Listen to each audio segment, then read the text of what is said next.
Hello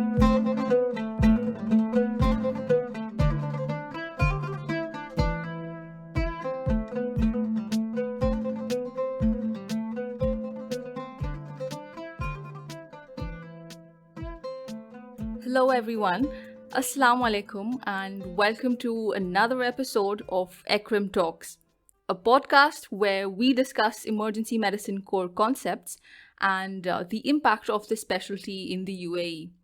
I'm your host, Sania Zia, and today we're going to be talking about the landscape of EM residency, tips on time management, wellness, work-life balance, and opportunities for career progression in an episode entitled Lessons Learned as an EM Physician. Joining me today is one of the pioneers of trauma and emergency medicine in Canada, Dr. Joe Nemeth, attending emergency medicine physician at Montreal General, Montreal Children's, and the Royal Victoria Hospital. He also serves as an associate professor and trauma fellowship director at McGill University, Canada.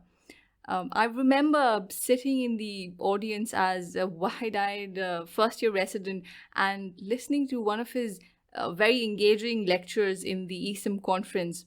And today, being able to have this discussion with you, it's really an honor for me to interview you. Dr. Joe, welcome to ECREM Talks. And please tell our listeners a little bit about yourself. Sania, that's an incredible introduction, and I really appreciate the invitation to speak to you guys. To start off with, clearly I'm not a pioneer. I'm walking in the footsteps of great giants that came before me in the fields of emergency medicine and trauma at McGill and in Canada. So I'm just carrying the tradition. So once again, it's a true pleasure for me to be here. It is an honor, actually, to have been sort of chosen or selected to come and talk to you as a quote unquote foreigner, and it will be my pleasure to spend the next few minutes with you guys.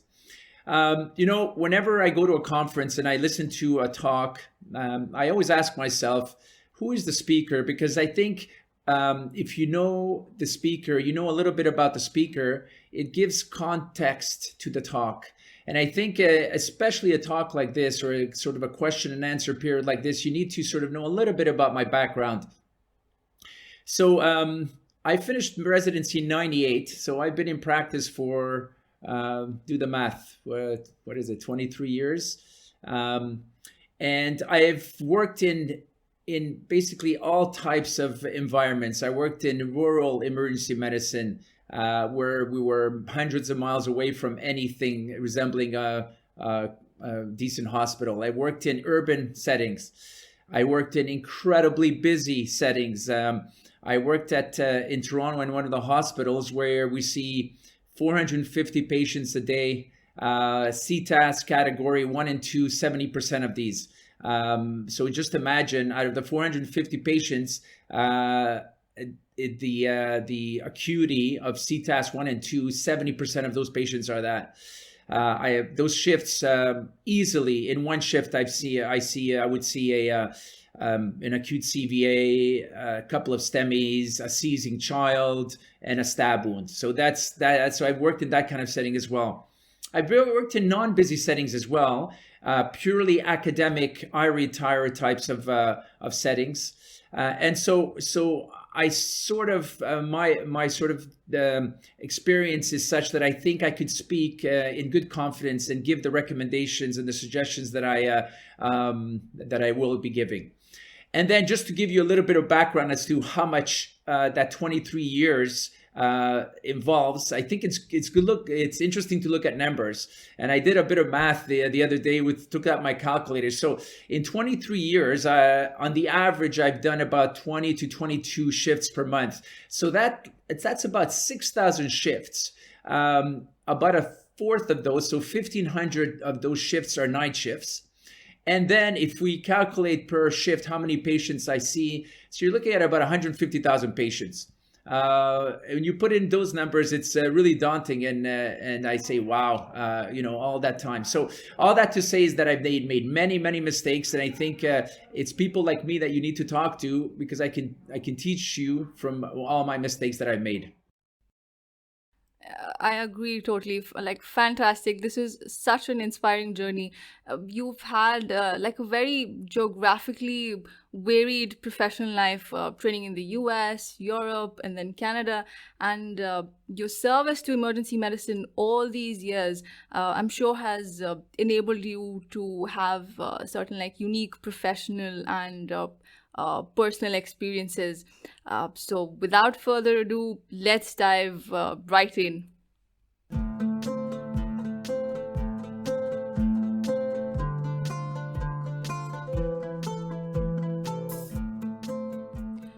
The ER is a very interesting place to work in, and we as emergency physicians love the thrill of the unknown.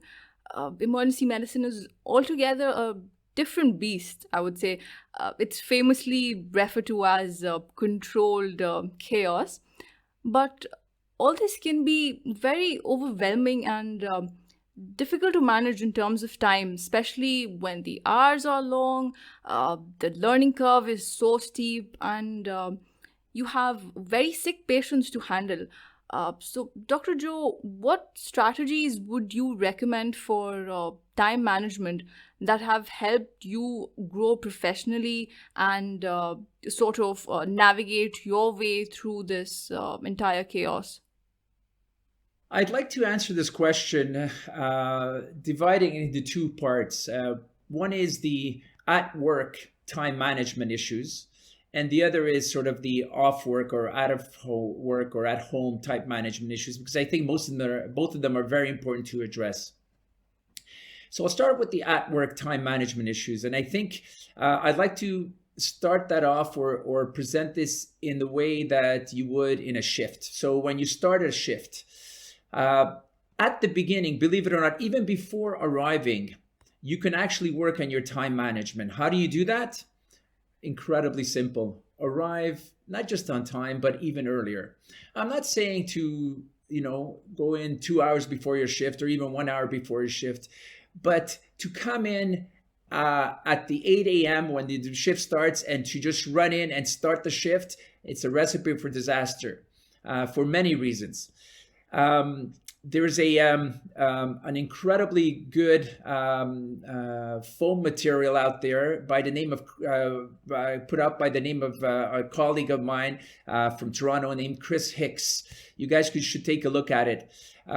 It gives you the outline of how to prepare for a shift.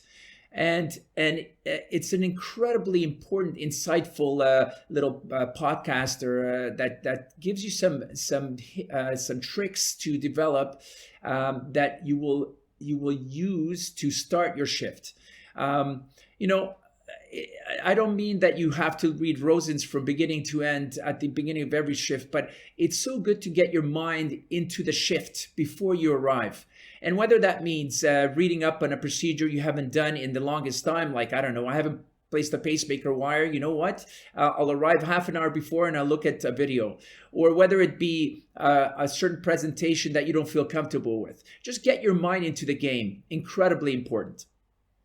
So you arrive early, you start taking over the shift, and I don't know about your shop, but my shop, there's obviously a sign over. And the sign over philosophy is very important. And for me, my sign over philosophy also contributes to my time management. So I'm pretty sure all of you know sort of the two extremes of sign over philosophy. So I'm sure have colleagues who like to give you the mother's maiden name, the potassium level 3 years ago, and how many eyelashes the patient has for every single patient. And if you do that, your time management is shot to hell, because if you have 10 or 15 patients to take sign over from, or even more, you're cutting into time of your shift. So for me, it's exactly the opposite. I just want to know a one-liner on past medical history, a one-liner on history exam, and what the plan is. I will always recheck everything. I will not ask you what the serum chloride level was, because I'm going to recheck that. It's a waste of my time for you to tell me ad nauseum about the patient's very detailed past medical history. I just want the pertinence. And so for me, that sign over philosophy, and you have to develop your own, is an incredibly important part of time management. Then we go on with prioritization. So you take sign over, and then you say, okay, so then there's 15 patients signed over to me, or 10, and then there's maybe 20 patients waiting to be seen. So how do I prioritize that? And for me, it falls into 4 groups. And these prioritization groups helps me, again, to manage my time. So what are these groups? So for me, the first priority is obvious. Anybody with acute A, B, C, D issues. This is the first group of patients I will see. The second group is the disposable, so dispositionable patient. So what does that mean? It means that patients that need one more test or one lab value or one x-ray to come back and I can make a decision on them, I will put that group of patients into the second group of prioritization. So for example, if the sign over is there's a 25-year-old male who comes in with right lower quadrant pain and I'm worried about appendicitis, CT is pending. For me, if there's no acute ABCD issues, that is, there's no priority 1 group, this patient would be perfect for a priority 2 group. Well, I will check the CT, and the CT is negative, I know I can discharge this patient. And if the CT is positive, I know I can take this patient out of my mind because I will consult general surgery. So that's the what I call the disposable patient. That's group 2. Group 3 is arguably the most difficult group. It is the undifferentiated group. Undifferentiated because either the sign over was crap, and I've given back crappy sign overs as well, and so I'm to blame as well, or the sign over was okay, but I have no idea what's going on with this patient. And I will tell you that group, if you let that group simmer, you're going to be midway through your shift and you're going to have 5 or 7 of these patients and you're going to be up the creek. So you have to jump on these patients ASAP and try to figure out in what trajectory or what is the working differential that you're thinking of and what diagnostic trajectory you're sending this patient on. Because if you let that group simmer, it's not going to be good. So the undifferentiated patient is your group 3 patient, and your group 4 patient is everybody else. So who's everybody else? Very simple. No ABCD issues, cannot be discharged or disposed of. Patient has a clear plan. So those are your group 4 patients. And in between those 4 groups, I see new patients. And I put the new patients in the same way, in the same prioritization group as these ones, acute ABCDs, disposable, so on and so forth. So that's how I do it. I will say, continuing on with time management at work, this is going to sound horrible, but I try to minimize interactions and interruptions with a nurse or consultant, anyone, to the need to know basis. We know that there's great documentation, great literature and great evidence showing that any interruption of our daily tasks or what we're doing at the moment is a potentially detrimental thing. Detrimental in that we stop what we're doing and we address that interruption, but we never or very rarely go back to what we're doing, and we lose complete trajectory on what we're about to do. We make mistakes in prescribing. Let's say somebody interrupts you when you're prescribing a medication, and you go back to it and you make mistakes like that. So for me, I try to minimize interruptions as much as I can. And you can build in things in your own practice, and hopefully your department already has these tricks or these processes to minimize interaction. But if they don't, you can build these into your own practice. I'll give you a very simple example.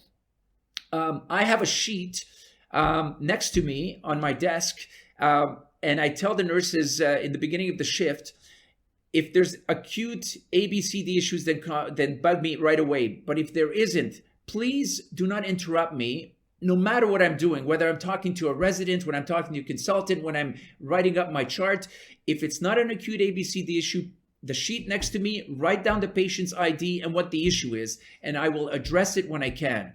And this is just a simple example of how these interactions, or these interruptions, I should say, can be minimized. Continuing on, optimize ergonomics. From simple things like getting, I don't know if you guys have EMR, you dictate, or you type your documentation, or you write it down. Just make sure that everything is within arm's length, that you don't have to stand up or even move your arm too much to be able to access these types of recording devices. For example, I'll give you another very simple one. My sign-on password is really it's sort of comical, but I use 3 or 4 fingers in succession, so I don't even have to use another hand to do it. So my sign-on is a very simple, almost like playing the piano. And you sign on 30 or 40 times a day, makes a big difference that you don't have to press shift and this and that. So I can do everything with one hand. I mean, these are little simple examples, but optimize your ergonomics. And so that's that. If you have a trainee going on with time management, if you have a trainee, make sure you assign patients depending on the level of the learner. So, a very junior learner, I will not assign a patient that has 40 comorbidities and 20 medications and comes in with a general functional decline. This is not a good patient for this patient. It's a complete waste of their time and my time. So make sure that the level or the type of patient you assign fits the level of the learner. Another thing that helps me manage my time, if you have a learner, is giving feedback at the time it happens, not at the end of the shift. So I see this all the time. I don't think any of my other colleagues do this. I don't give feedback at the end. In fact, literature attests to the fact that the best feedback is given at the time it needs to be given. So I will not keep a resident at the end of the shift for 15, 20, 30 minutes that I see many of my colleagues do to give them feedback. First of all, I'm in complete decision fatigue by that time, as is my resident. I'm in cognitive overload at that time. And for me to discuss, oh, by the way, do you remember that second patient you saw and you said this or you did this? That was not very correct. This is not the time for me to do that. So I do it at the time it needs to be done. And like this, I manage my time at the end of the shift. And actually, even the trainees like it. Practice sign over with the trainee just before the end of the shift. So that's another thing that we don't do very well, at least in our shop. We don't teach trainees how to give sign over in a clear, short, concise manner. And so the end of the shift at 4 p.m. comes, and at 4 p.m. the colleague that's taking over comes in, and I call the trainee over. Hey, come over. We're going to give sign over, and we shove them into the deep end, and their sign over is not very good, and it's not their fault. It's our fault.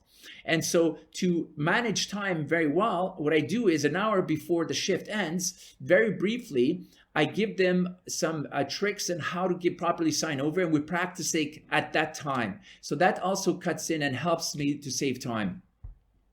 So those are the main things as far as time management. As far as with a learner, without a learner, and that's that. Out of hospital, so at home, time management tricks.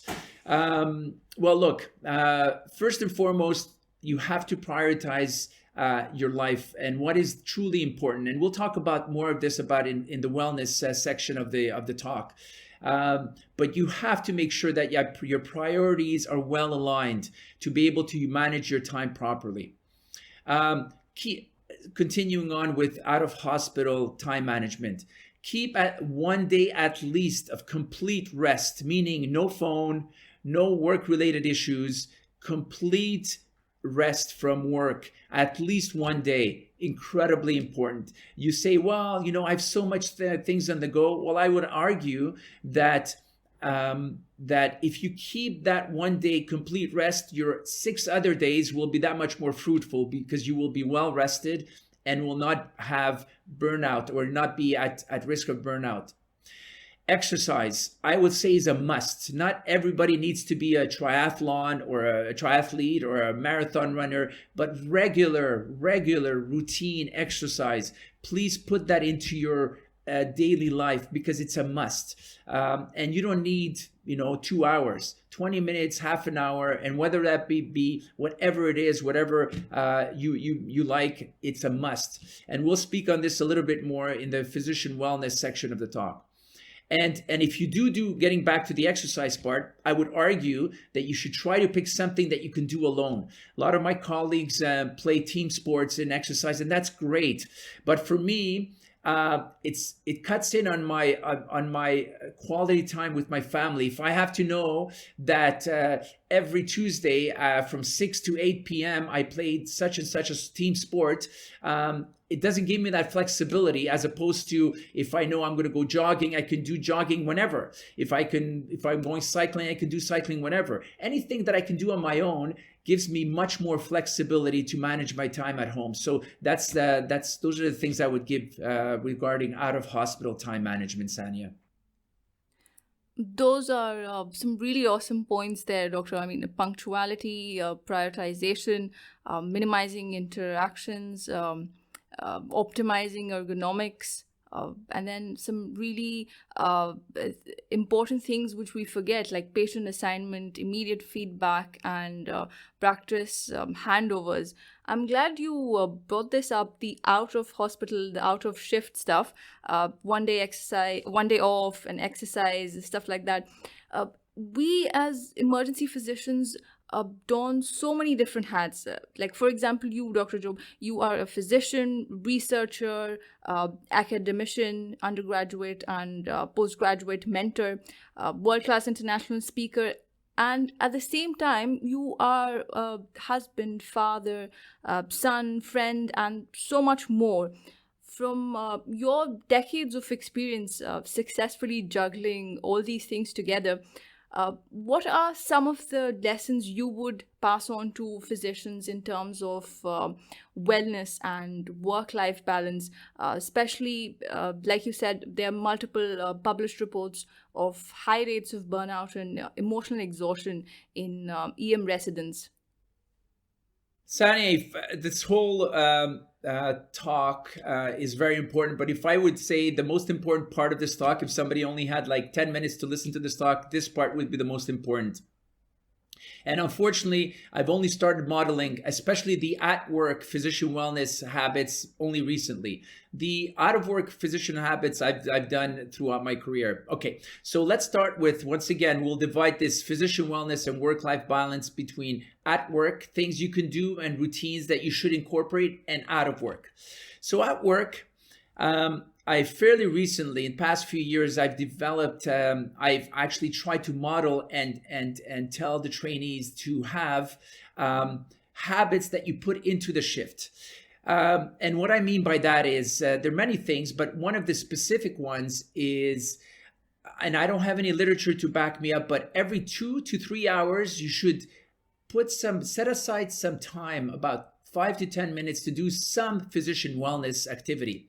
And I always challenge my trainees to say, can you give me some examples? And some of them say bathroom. No, bathroom is not a physician wellness. That's a necessity. But physician wellness examples are I mean, they're numerous. First, number one, what about calling your spouse or your family or your children? In fact, I have a competition with my trainees on who, at the end of the shift, who has called their loved ones more or texted their loved ones more in this shift. And it's rare that somebody beats me. I have 3 kids and my wife, and at least and it doesn't take much, right? A text, hey, I'm thinking of you. How you doing? I will tell you that it's so valued by the other person. You can't even put into words when they know that you are super busy, and hence you still have time to do that. So getting into those physician habits, physician wellness habits. So talking to a loved one, number one. Going on social media, no problem at all. You look at whatever, your Snapchat or whatever, Instagram, and you do that. What about talking to a nurse or a colleague about something completely unrelated to medicine, like obviously pre-COVID, what's your next vacation like? Have you gone to any new restaurants? Things like that. What about going outside and going for a quick run around the hospital, or doing jumping jacks, or doing push-ups? Or even things a little bit more deep, like prayer and meditation, and listening to music. So I always tell, and I try to model it, that every 2 to 3 hours, do that. And in fact, that helps with time management as well, because when you come back from physician wellness, it gives you a trigger point to run your board and see where your department's at, because it's so easy to get lost in the shuffle of seeing a patient and another and another and another, and you don't realize where the first patient you saw might have everything back, and it just gives you that sort of a trigger point to remind you, let's run the board at that time when you come back from your physician wellness. So that's an at work thing. The other thing you can do at work to improve your physician wellness is develop great rapport with your peers. I mean, as much as you can. I know, we know that there's some people you just don't hit it off with. I understand that. I live in reality as well. But to as much as you can, try to develop an incredible rapport. And believe me, people watch you. I know that for a fact. They watch you, how you deal with your attending, but they also watch how you deal with the housekeeping personnel, or the nurse, or the what we call patient attendants, people that are quote unquote not on the upper echelon. And people will see that, and they can tell a fake from a non-fake. So if you're very nice and very polite with your attending, but you treat your fellow healthcare worker who's not in the same echelon as you're attending in a worse way, people will see that. And the opposite is so true as well. People appreciate the fact that you are the same person no matter who you deal with. So that is an incredible physician wellness environment that you can develop on your own. And when you come in, they see, such and such is on. I've seen this, and you guys know this as well. The nurses want to know who they're on with, because it makes their shifts that much more enjoyable. So those are two things at work that you can do. Out of hospital, we could talk forever about, but I'll start off by a quote from a very famous 16th century or even 15th century philosopher, Thomas Aquinas. And he sort of tried to prioritize life into, you should view God, family, and country. And that's the priority you should try to put into your life. Now, we're in the 21st century. And if I can tweak that a little bit, I would say inner peace, family, and job. And I think that's sort of the prioritization that you should put in your life. So inner peace. So we all have a worldview, and we all have something that we develop inner peace and contentment. If you don't have that, you should try to find it, because without that, you're not going to be a very happy person. And whether that be, just meditation or an actual religion, for me, it's Christianity. This is what I value as a priority. After that, it's family, right? Family, your immediate family should be your next priority, and everything else takes secondary, importance. And of course, for me, my job, and I love what I do, is my third. And if you have that in order, your wellness, your inner contentment is going to be so much better. And your rate of burnout and your job satisfaction and life satisfaction will be better. So as far as that's your sort of top three priorities. And then, of course, you put in your hobbies. And we talked about exercise, and I would say that's not even a hobby. I would say that's almost like a must. But hobbies like music, painting, reading, cooking, etc. It's an incredibly important aspect to your well-being. So try to find something that you like in, learn an instrument, do cooking, or what have you. Obviously, travel is another one that at least we and my wife and my kids get extreme pleasure with, and we look forward to that. And so you have to find your own, but those things all together form a mesh, and that mesh will be strong and will keep you during the times when things get really bad. And my last thing about physician wellness is, and it's not the least important, is get a mentor, find a life mentor, not just a professional mentor, but a life mentor, a life coach as early as possible. Very difficult to do.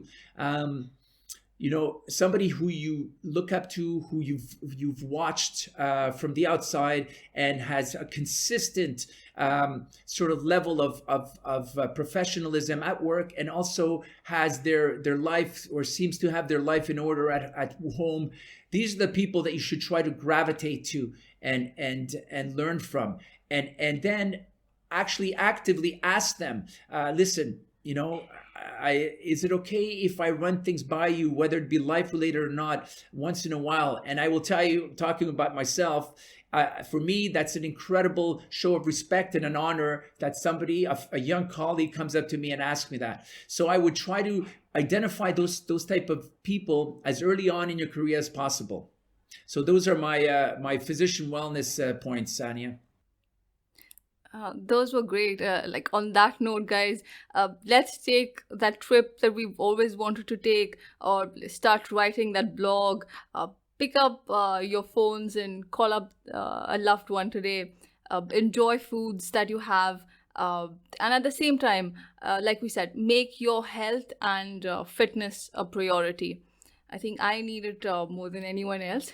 But moving on, speaking about on-shift stress, like you mentioned, one of the difficulties encountered on a day-to-day basis is inter-specialty interactions. What advice would you give to ER physicians to sort of improve their interactions with other specialties in the hospital, especially when we have to place an order for a consult or like an admission to their services? So for me, this is probably one of the most potentially frustrating aspects of my day-to-day life. I will start off with the reality, and this might shock some of you, but so emergency medicine, we'll say, is 30, 40-year-old specialty in North America and in Canada. But even now, I will tell you that the majority of my consultant colleagues have absolutely no idea what we do. They haven't the faintest idea of what our day-to-day challenges and things that we meet up with happen. I will tell you that fairly recently I've spoken to a colleague I work at the Montreal Children's Hospital as well, and they told me, it was a respirologist, and he told me, as a matter of factly, in my face, that, Joe, listen, I will tell you that most of my colleagues look at you guys as triage officers, and it's not the first time I hear something like this. So unfortunately, that's one of the curses of being a young specialty, and I bet you that's probably even more so at home and where you are. Is that the colleagues, the cardiologists, the internal medicine doctors, the general surgeons, so on and so forth, unfortunately, there are exceptions. There are for sure exceptions, but unfortunately, they don't know our reality. And if you understand that, if you accept that, that already helps you a lot, because then you can manage your interaction with them in that kind of context. So I always tell the trainees, and I try to model it, and I'm not always very good at modeling it, but be polite, be collegial, and be a team player. However, it's a big however, don't have anything delegated to you that is not your responsibility. Let the consultant fight his or her own battle. So what do I mean? And once again, this might not be contextual in your reality, but this happens on a daily basis in ours. So I consult cardiology about a patient who I think has cardiac chest pain. They do their consult and they come back to me and say, Joe, listen, this is not cardiac at all. Have medicine to see this patient. But they don't talk to medicine, or they don't put the consultation in. And if you make the mistake of saying, all right, Dr. Cardiologist, but you don't feel strongly about that, and you put the internal medicine consultation in, that internist can come back to you and say, well, Joe, what exactly are you asking me? And if you're not completely sold on the fact that this patient needs an internal medicine consult, you will end up looking like a fool. And you're wasting your time, and you're wasting their time, and you're potentially setting up an interaction that will not be pleasant. So what I mean by delegating responsibility is that if the doctor cardiologist comes up to them and says, can you put a consult in for this and this? I say, you know what? Thanks. I appreciate your feedback. But you know what? I prefer if you do, because you're the one that feels that this patient should be seen by internal medicine. And then you are putting the burden on them to fight their battles. Another classic example is putting in imaging or workup that you don't feel strongly about. You're putting in a PE study on a patient that cardiology says, I don't think this is an ACS. We think this is a PE. Recommend a CT PE. Well, why don't you put in the CT pulmonary angio and so these are just minor, or they're actually not minor, but these are just some examples of how I don't let the consultant delegate tasks to me that I don't feel strongly about. And like I said, and you do it in a polite, collegial way, and this will avoid downstream negative, potentially very bad interaction with the other colleagues and the other services. So that's how I deal with those interactions. The other thing, though, I do is I learn from them. I'm never too proud to say, you guys don't feel that this is an ACS, like, can you tell me on what grounds? And you do that not in a provocative way. You do that in a truly inquisitive way and say, look, teach me, and tell me, like you don't think the CCG looks ischemic? Can you tell me what did I miss, or why did I think this? And have them teach you. There's so much you can learn from them. And I will tell you that you will earn their respect if you show them that vulnerable side to you. And the last thing I would say about interaction and avoiding this is teaching your young colleagues, peers that are in different specialties about emergency medicine and about the emergency department. It's the young colleagues that you have to, I'm going to use a bad word, brainwash. Not brainwash, but show them our reality. Because the 60-year-old general surgeon who has no idea what emergency medicine is, it's going to be very hard for them to try to understand what we go through on a day-to-day basis. But those young colleagues that are in different specialties, tell them, hey, listen, walk a day in my shoe. Look what we have to put up with, where one person comes in with dandruff of the hair, and the next patient might be a stab wound in the heart, and you have to have the same level of competence for both of these. And so if you teach these people early, these young colleagues, when they become consultants, they will remember these, hopefully. That's it, Sania, on that sense. The cardiology example you gave, it happens here as well. I mean, not just cardio, but many other specialties. I guess it's universal. But those were some great ways you gave us to deal with this kind of issue. I personally am I'm a work in progress, but the bottom line definitely is what we need to understand is we need to develop a relationship of trust, mutual respect, and understanding the nuances of each other's specialties, working collaboratively. Exactly. Moving on, balancing science and intuition. When one orchestrates like the proper procedure executed in the most efficient timing to save a life, it can be exhilarating. But like two sides of a coin, there are days when we mess up a very simple procedure, or like at times get involved in a medical error. And if not handled well, we can be scarred for life.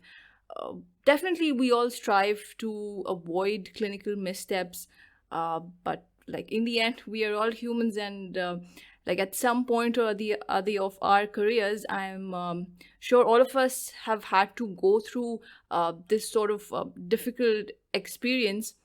How would you advise to deal with this and come back even stronger than before? Yeah, I think that's the key, Sani, is to come back stronger and, of course, to deal with it. So I would start off by saying something very obvious, but I think it needs to be stressed so much that no one is perfect, no matter how it may seem from the outside. Um, I think all of us, maybe all of us is too general, but we have an imposter syndrome. I don't know if you've heard of that term before, imposter syndrome. I think emergency medicine lends itself to that because once again, our field is so young, and we almost seem to feel like we need to prove ourselves, and so we feel like we're imposters in the medical community, and as such, right away we're in a defensive. And when something bad happens, we have a bad outcome, whether it be a bad diagnosis, a procedure gone bad, right away that defensive stance becomes even more sort of ominous and more obvious, and we sort of become even more conscious of our vulnerabilities, and this could lead down a spiral of despair, depression, lack of confidence, and that's just a horrible vicious circle. So how can we address this? um, it's gonna sound very cliché, but know your stuff. Know your stuff. So if you have not equipped yourself to the best of your capabilities to be a competent emergency medicine physician, and you approach a shift and something bad goes down, and you're part of you made a mistake, you made a wrong diagnosis, it's very hard to deal with it because you deep down inside know that you could have done better prior to that shift. You didn't prepare yourself as much as you should have, and that is going to be that much harder to deal with. However, if I know that I'm approaching each shift knowing that in my life, whether during my training and then even after my training, I've continued to prepare myself and to better myself as a physician, and I make a mistake, I know that there's not much. This is how I find sort of a sense of getting over things, is that I know that I've done all I could to improve on that. There's not much more I could have done, and it's still, of course, it's still very difficult to deal with it, but it's one of those where if you know you've done what you could, it's that much easier to deal with. So know your stuff, and then you learn from it. You learn from the mistakes you made. You go back and you examine the case and you say, you know what, if this comes in again tomorrow, how would I not be able to make that same mistake? Talk to a peer and ask them, like, if you were presented a case like this, what would you have done? And then examine their thought process and see how maybe where you could have done something better or it's done differently that could have improved on the outcome. And so you know your stuff. You feel justified that I couldn't have done anything more. You acknowledge the fact that you're not perfect. You learn from it, and then you move on. You forget about it. You forget about not the fact that you learn. Of course you learn from all that, but you forget about that incident and you move on. You cannot let that affect the next shift, the next day, the next week, the next year, what have you. You have to learn to move on, and those are the strategies to help you move on. And this comes back to that inner peace we talked about in physician wellness, where if you have that inner peace and contentment, these are the times you rely on that to help you move on. And of course, I can't stress enough, talking to a peer or a mentor. We talked about the life coach, or even any other peer, and just let them know that what you're going through. Please do not go through it alone, because I've seen colleagues go down that spiral of lack of confidence and despair and despondence and depression and burnout because of a mistake that any one of us could have made. So these are my sort of my suggestions on how to deal with that problem. Imposter syndrome. Yes, Dr. Joe, we were aware of that term. Actually, coincidentally, just last month, we had one of our ER interns write up a wonderful blog post article on that topic. And I'm just going to shamelessly promote our website, ECREM, here. So guys, go check out this wonderful article by our ER intern over there. Moving on, this brings us to a penultimate question. What opportunities do EM residents have for career progression after residency, Dr. Joe?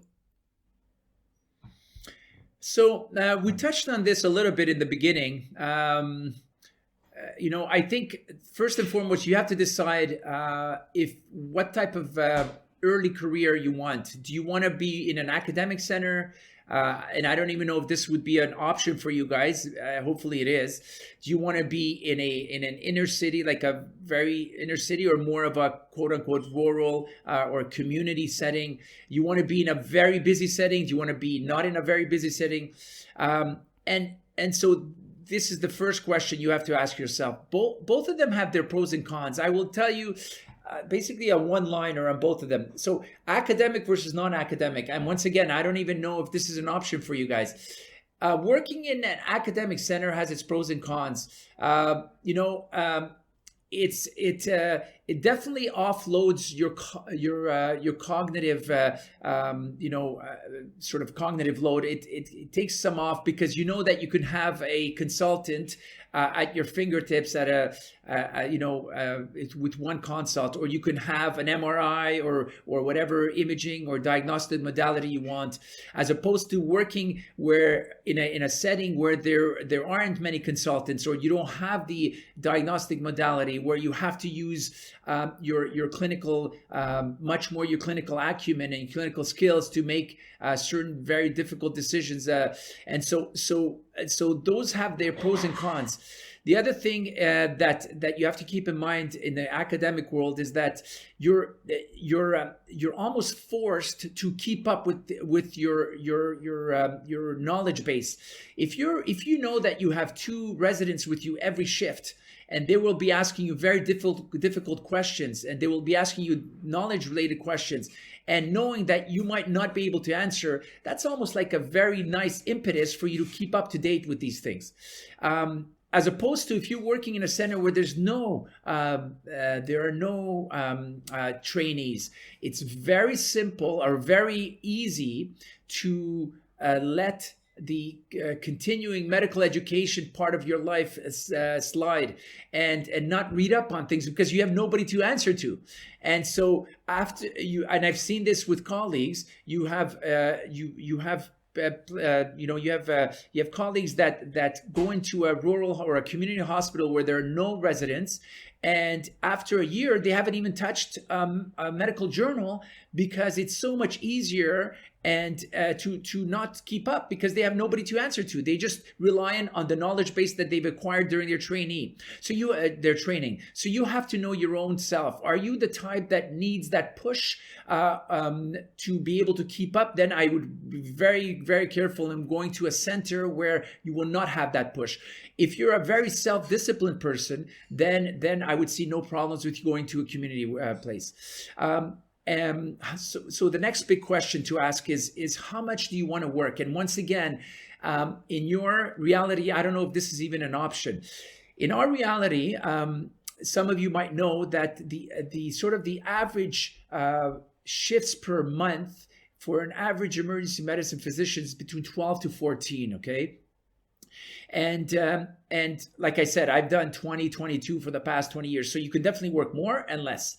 And it's interesting whenever I ask a young colleague who had just finished their residency, so what are you going to do? How many shifts are you going to do? They tell me the following. Well, Joe, I'm going to do probably about 12, 10 to 12, and then I'll see how life is. I could always augment this number or increase my number. And I think, excuse my expression, but I think that's bullshit. So life will never allow you to do more. You're always going to get busy. You're always going to be busy. In fact, you could argue you're going to get even busier.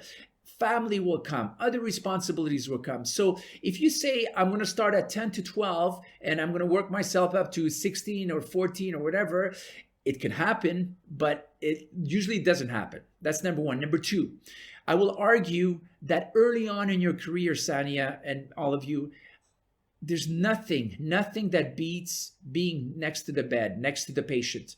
You can know Rosen's inside and out, and memorize it and quote it on per page, but to be able to see 100 acute pulmonary edemas or 50 blunt traumatic patients, nothing replaces that. And the only way you can get that is by doing shifts. So for those young colleagues that tell me, Joe, what do you think about 10 to 12, maybe max 14? I would say, you know what? Try to do much more than 14, especially early on, because we know that life will start happening and your shifts numbers are going to decrease. So I'm not saying to work every day of the year, but definitely more than 12 to 14 if you want to maintain and not just maintain, but to equip yourself to be a good clinician. So that's another thing that you have to decide on when you start work. And once again, maybe it's not even an option for you guys. Maybe in your reality, you are assigned a number of shifts and you can't decrease or increase it. And then we can talk about your career in the extra clinical aspect of it. So I would say that I would recommend that wherever you start to work, get involved early on. So find your niche, whatever that may be, education, ultrasound, resuscitation, what have you. And hopefully you develop that niche or you found that niche during your training, and bring that passion to that wherever you're going to be working at. So implicate yourself early. And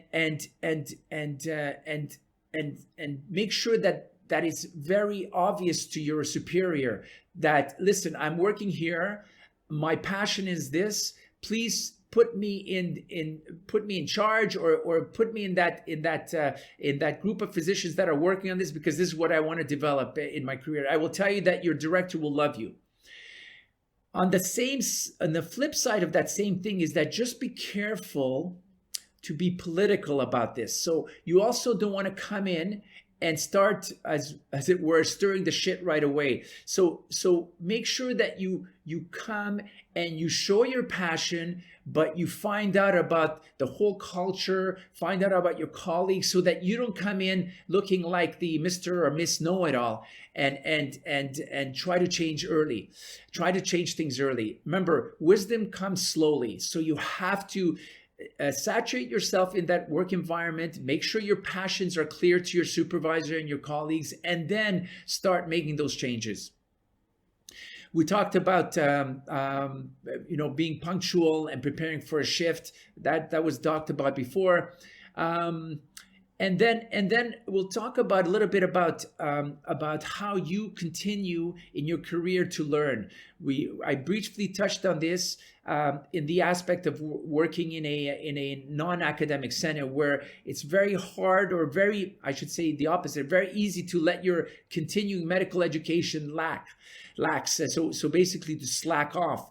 But I will tell you that you have to maintain this if you want to continue doing the thing that you love to do and do it in the best of your capabilities. So For me, what does that look like? Well, the fact that I'm working in an academic environment and the fact that I'm, director of a trauma fellowship, obviously all these things entail the fact that I need to keep up with medical literature. But I will tell you that there's certain things that I do regularly. So number one, find those 4 or 5 foam sites or foam resources that you can go to on a regular basis.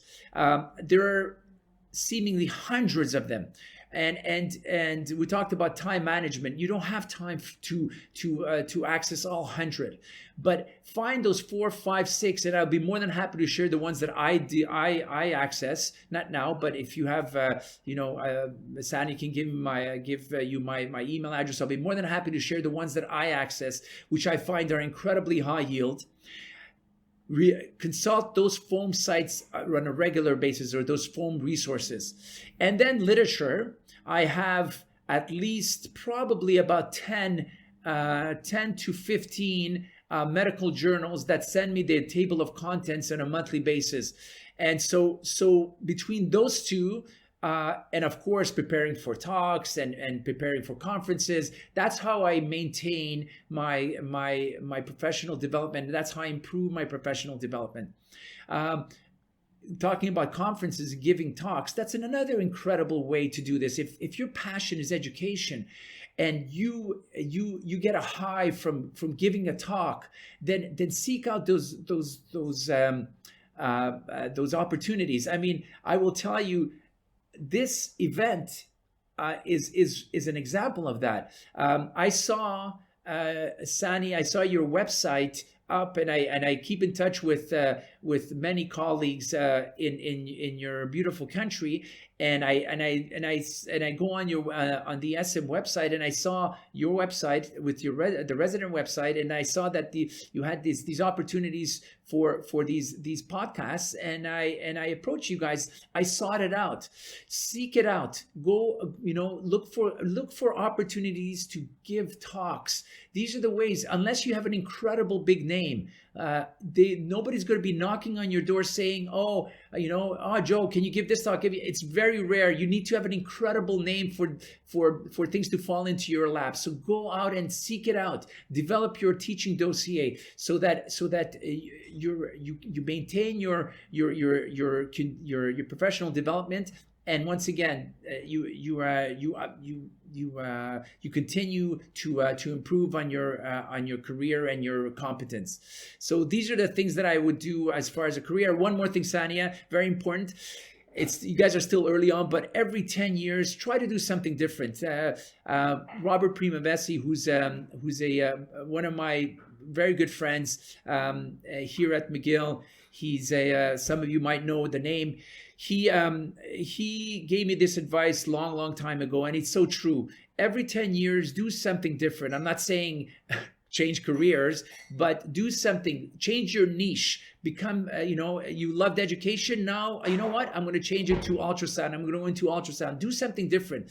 This will add a challenge to your life. It'll give you a level of an air of freshness to your career. And it's good for you to be out of your comfort zone. Agreed. Like, fantastic.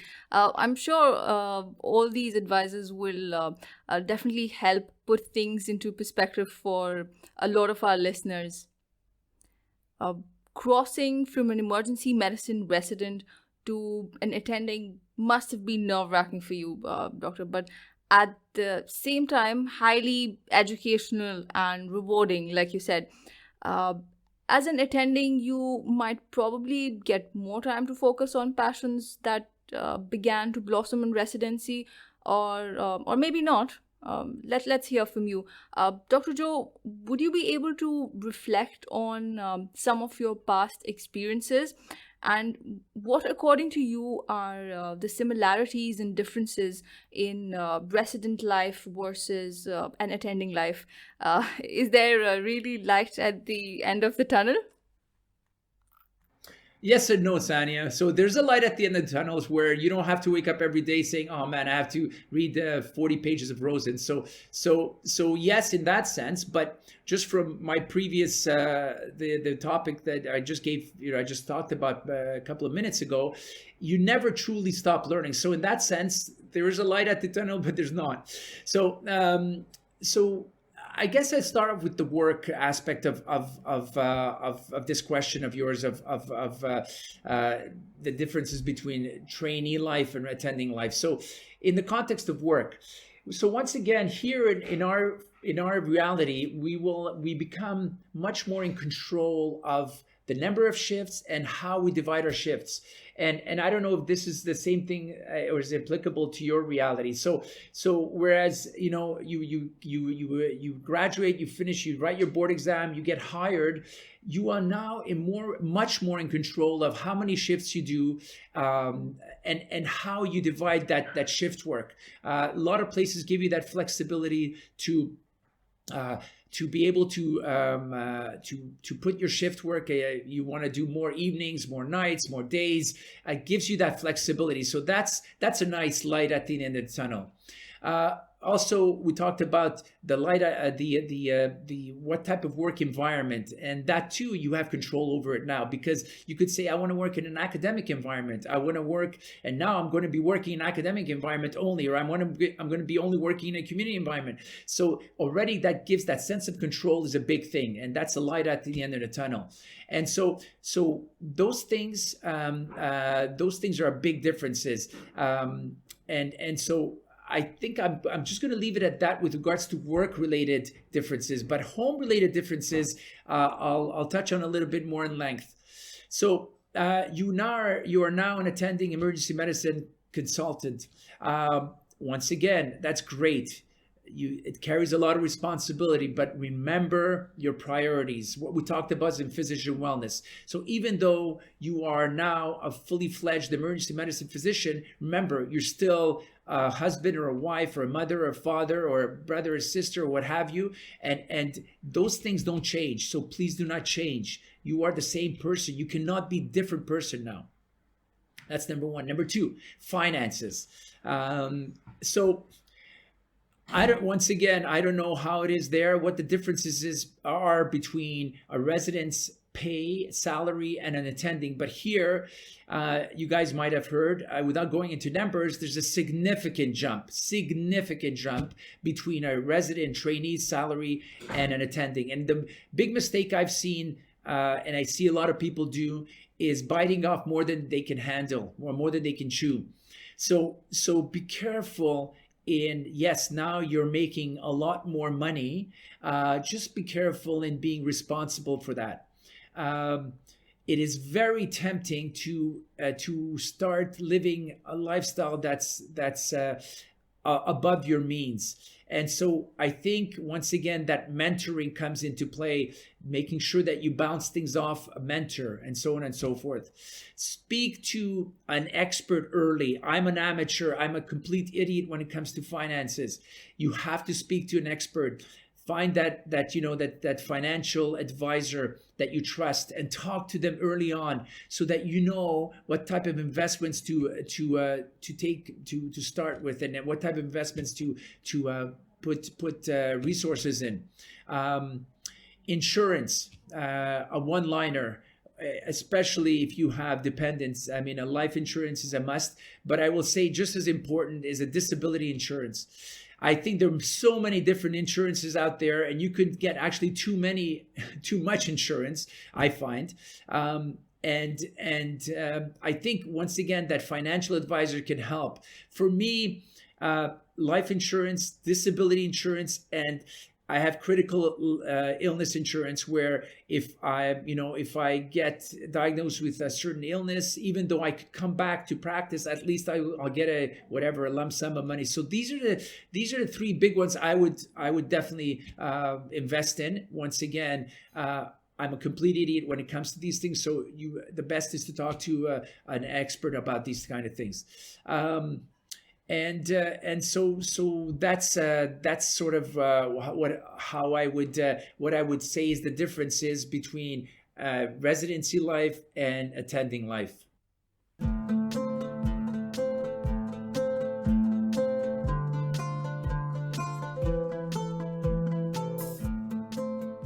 I'll share something which I sort of read last week for the times when we are ever lost in the chaos. The Japanese concept of philosophy from the book Ikigai, to help sort of decide what our goals in life should be.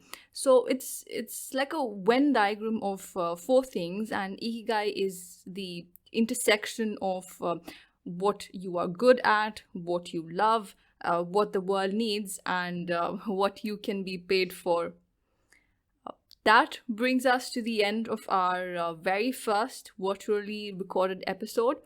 We discussed today some simple but easily overlooked and profoundly important lessons surrounding residency, including the best use of your time on shift, out of shift, the importance of developing meaningful personal relationships, incorporating wellness in your daily lives, establishing professional rapport with your colleagues on other medical services, and life after residency.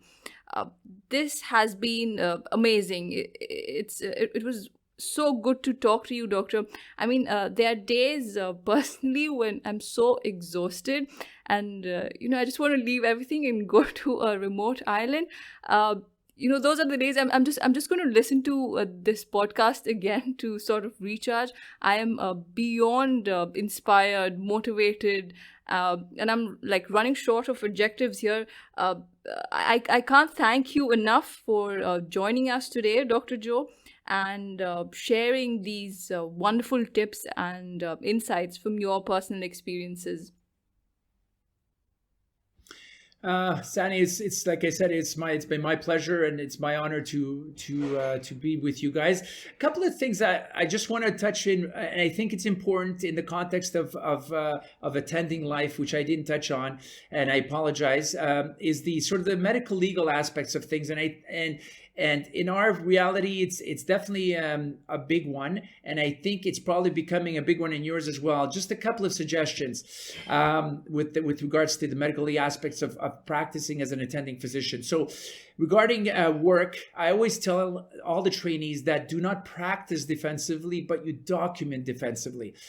Develop sort of a templated, quote unquote, write-up of each presentation, so that your documentation is very tight and very well packaged, so that you will never be able to nobody, if that patient comes back in 3 days with a bad outcome, somebody can look at your documentation and not be able to tear it apart. So make sure you document defensively, not practice defensively, but document defensively. Make sure you read the triage notes. A lot of people don't. Make sure you read what the nurse writes, so that you can address it, confirm the findings of the triage notes, or refute it. So that's very important as well. And then I'll talk a little bit about medical legal aspects of being an attending physician out of work. So I will tell you that almost every day we have an extended family, and I get a call or an email or a text asking about advice. Be so very careful about treating or giving advice over the phone, not in an official manner, to someone. I will tell you that it's a recipe for disaster. And I always tell people, listen, I cannot give you this, even whether it's my sister, what have you, or a second cousin. I tell them I cannot give you advice over the phone, and that's what they're calling about. And I'm sure that happens in your reality as well. Joe, should I go in with this seemingly benign knee pain? Well, I don't know. This could be, in my mind, I'm saying this could be a septic joint, or it could be nothing. And I cannot make that decision over the phone. And so you have to be very careful with that type of interaction. So set down your rules of engagement with your family and your extended family and your friends early on as an attending, because you will get called and you will get texted, and if they know what your answer is going to be, those texts are not going to come after. Dr. Joe, any closing comments and take-home messages? Yeah, I have two. Remember your priorities in life. Remember what we talked about as far as priorities, and never stop learning. These are my two. If you had to sum up everything I said, these are the two things I would leave with you.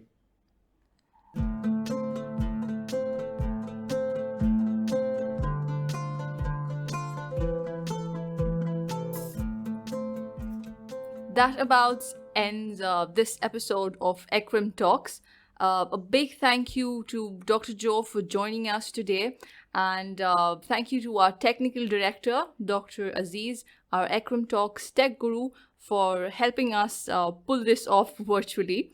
And for the rest of you, thank you for listening. And in the comments section, we would love to hear some of the lessons that you have learned as like a medical student or intern, resident, or specialist working in the emergency department. Join us next time for some more exciting EM related content. Until then, this is your host, Sania Zia, for ECREM Talks, signing off. Bye, everyone.